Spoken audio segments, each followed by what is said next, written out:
Atos capítulo 19, começa aqui a terceira viagem missionária de Paulo, né? Viagens essas extremamente impactantes, né?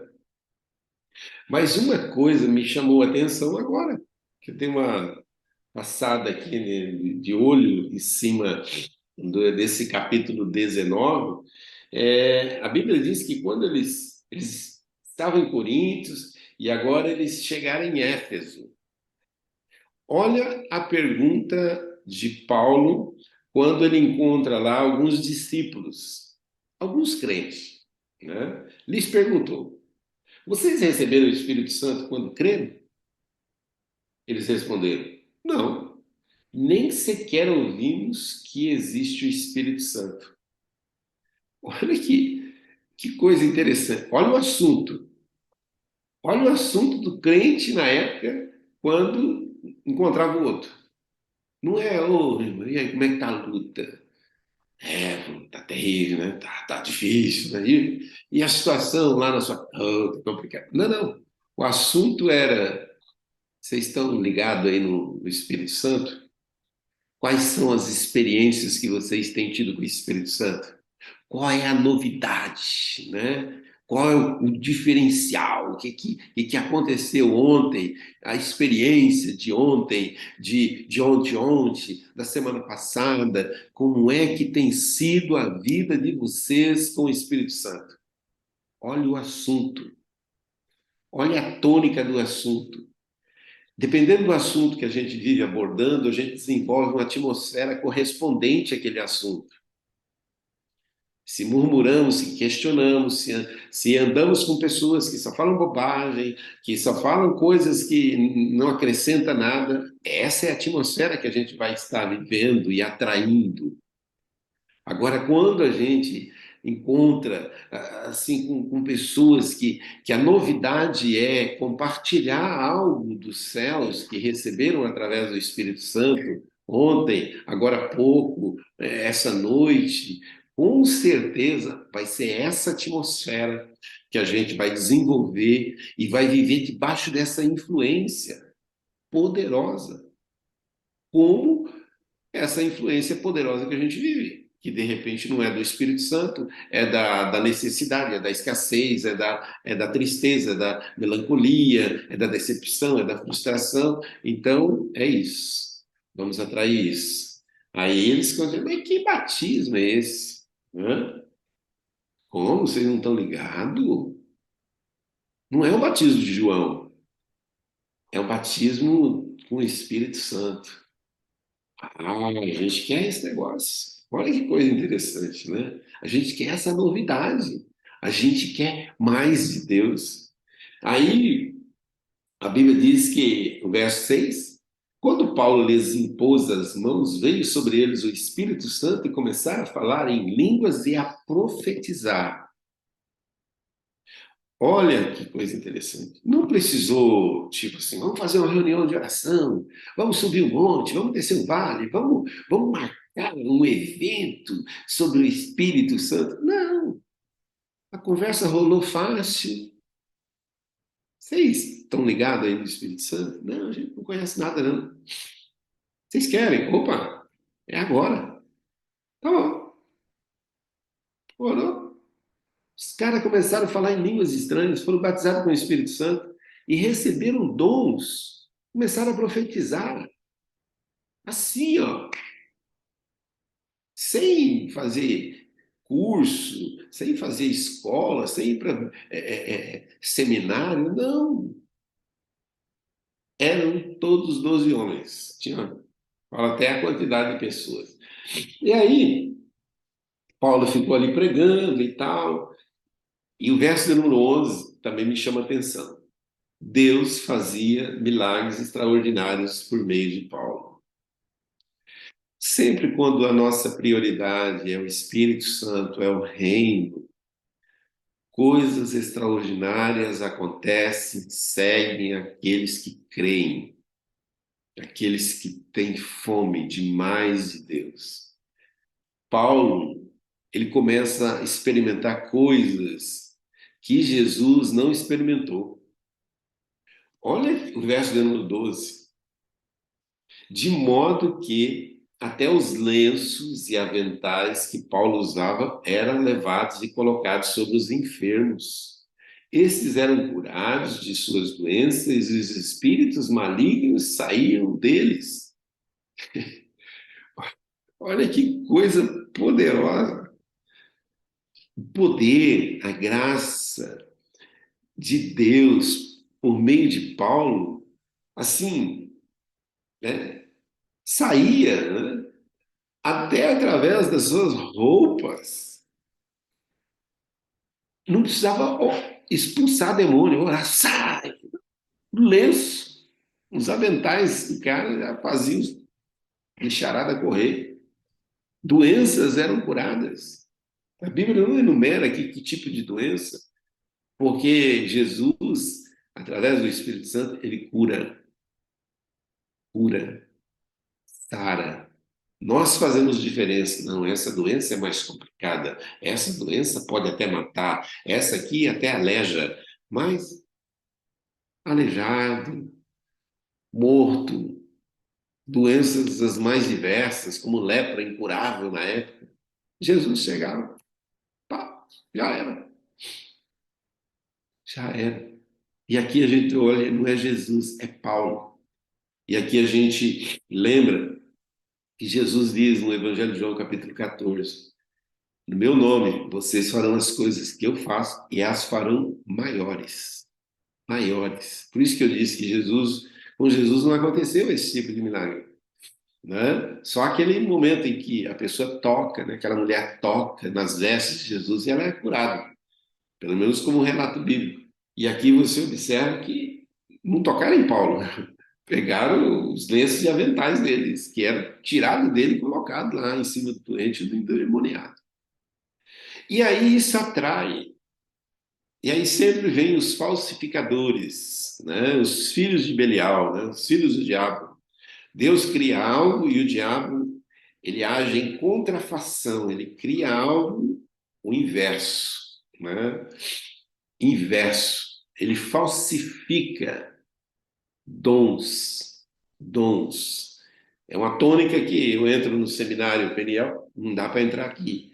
Então aqui você observa exatamente isso. Paulo sendo usado pelo Espírito Santo, aí uns caras, né, religiosos, rapaz, esse poder aí é forte, né? A gente também expulsa aqui demônio, mas a gente tem que fazer umas mandingas, a gente tem que fazer umas negociações, né? Agora esse negócio aí, até a roupa do cara expulsa os demônios, a gente quer estranho. A gente quer estranho. E eles começaram a invocar o nome do Senhor Jesus. Se você usa o nome, mas não carrega a presença, em algum momento a casa vai cair. O nome de Jesus tem poder. Mas a presença de Jesus faz com que esse poder permaneça na vida da pessoa. Os caras usaram o nome de Jesus, eles disseram assim, em nome de Jesus. Aqui em Paulo prega, eles ordenam que saiam, disseram para os demônios. E os caras eram filhos de sacerdotes. E aí veio um dia um espírito imundo e disse assim, ó, Jesus a gente sabe quem é, Paulo a gente sabe quem é. Agora vocês vão apanhar, vocês vão entrar no coro. A Bíblia diz, no verso 16, que então o endemoniado saltou sobre eles e os dominou, espancando-os com tamanha violência que eles fugiram da casa nus, pelados e feridos. E aí todo mundo, uau, existe algo diferente. Muitos dos que creram, olha o verso de número 18, me chama a atenção também. Vinham e confessavam e declaravam abertamente as suas más obras. Grande número dos que tinham praticado ocultismo reuniram seus livros e queimaram publicamente. Olha a ação do Espírito Santo na igreja, através da vida das pessoas, da minha vida, da sua vida. O Espírito convence as pessoas do pecado e do juízo. Não precisa ficar lá. que o pecado faz isso, que o pecado faz aquilo, você precisa fazer isso, você precisa fazer aquilo. Não, o Espírito Santo faz, opera. Então, o que que nós precisamos fazer? Voltando ao início, mudar o discurso, mudar a atmosfera, mudar o ambiente, começar a falar mais sobre o Espírito Santo. Espírito Santo, é isso. Te quero mais de ti, quero te conhecer melhor para poder comunicá-lo, compartilhá-lo com outros melhor. Gente, eu queria desafiá-los com essa palavra nesse dia, nesse restinho de mês que começou ontem, a mudar a fala. Encontrar o irmão e falar assim: paz, irmão, e aí? O Espírito Santo tem falado alguma coisa no seu coração? O que que você tem percebido através do Espírito Santo no lugar onde você está? Aconteceu alguma coisa ontem? Você quer compartilhar? Eu quero mais, eu preciso de mais. Se a gente mudar a nossa fala, vamos mudar a nossa atmosfera.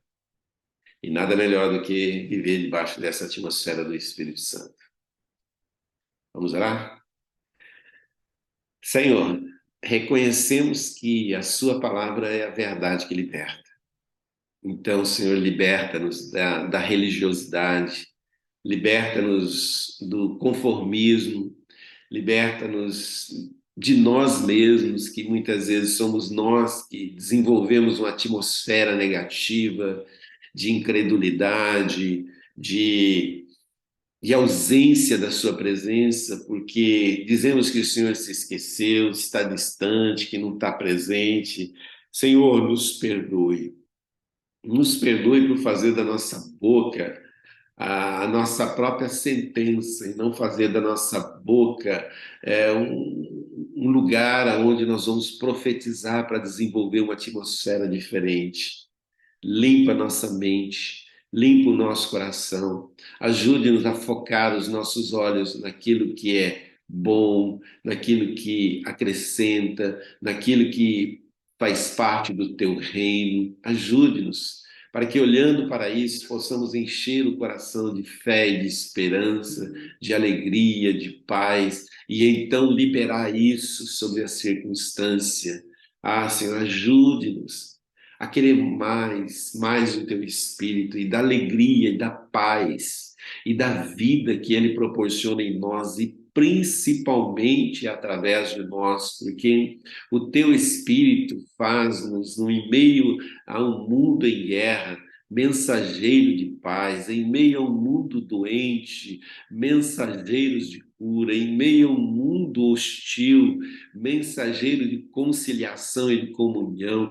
Ah, Espírito Santo, tudo que nós precisamos está em Ti. Então ajude-nos, não apenas a descobrir isso, mas a viver isso todos os dias da nossa vida. E que nesse mês de junho, Senhor, nós possamos ter essa fome, essa sede, e essa fome e essa sede nos levar a desenvolver esse tipo de mentalidade, esse tipo de comunhão com aqueles que querem mais de Ti.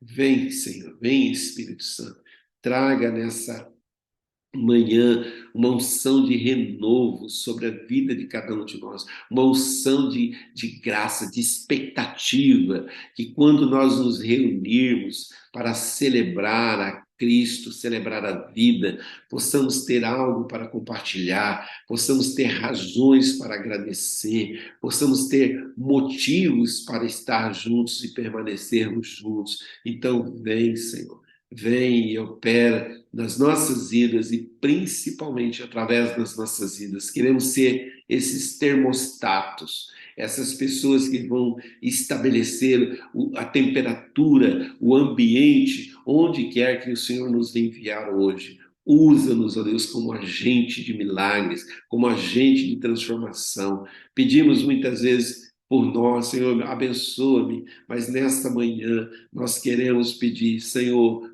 faz de cada um de nós uma bênção, para que amanhã possamos ter algo para compartilhar, dizer, puxa, ontem foi poderoso, foi tremendo, o Espírito Santo trouxe uma palavra de revelação, de conhecimento, palavra profética, eu orei e alguém foi liberto, eu orei e alguém foi curado. Ah, Senhor, que seja essa a tônica da nosso assunto quando a gente nos encontrar. Então seja conosco, sela nos céus essa nossa oração e concede a nossa petição.